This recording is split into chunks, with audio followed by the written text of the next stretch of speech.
Did you prepare for your CAT, and how difficult was it being an IAS officer preparing for your CAT exam? So how many hours did you prepare, and for how long? So you went from a planning commission meeting with Montek and Ahluwalia to write your GMAT exam. That has to be the first.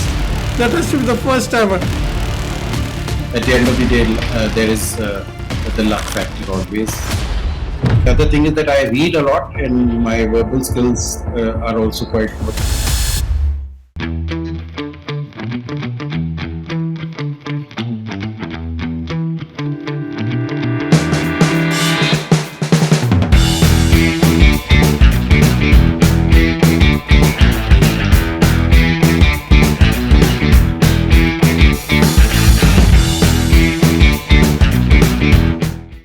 How did you prepare for your CAT, and how difficult was it being an IAS officer preparing for your CAT exams?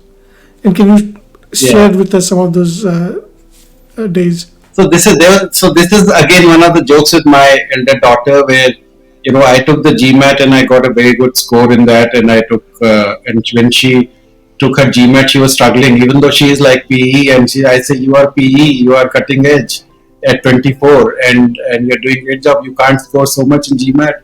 She said, how did you do? And I told her, when I went for GMAT, I was in a meeting with Montek, and that meeting was not getting over, and I had to go to the computer center to take, and I literally had to steal myself away from that meeting. Nobody knew where I was disappeared. Wow.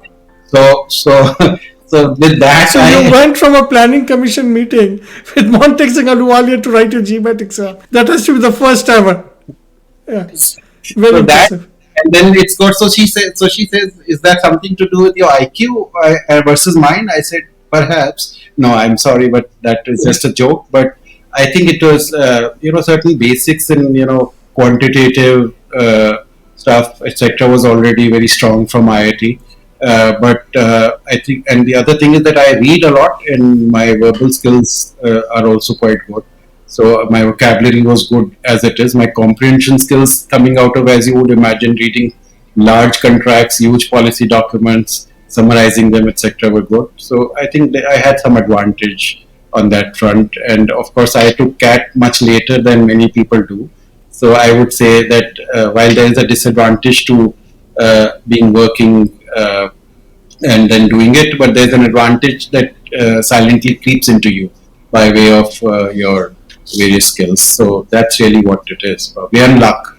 At the end of the day, there is the luck factor always in competitive exams. But I think the biggest factor that counted for me was just sort of not letting biases work in my own mind, and sort of going and out there fresh in my mind and doing it. So how many hours did you prepare, and for how long? So I did I think about 2 to 3 hours at most was the thing, but usually it was a couple of hours only over a period of about 3 to 4 months. So that's how it was for me. Very nice.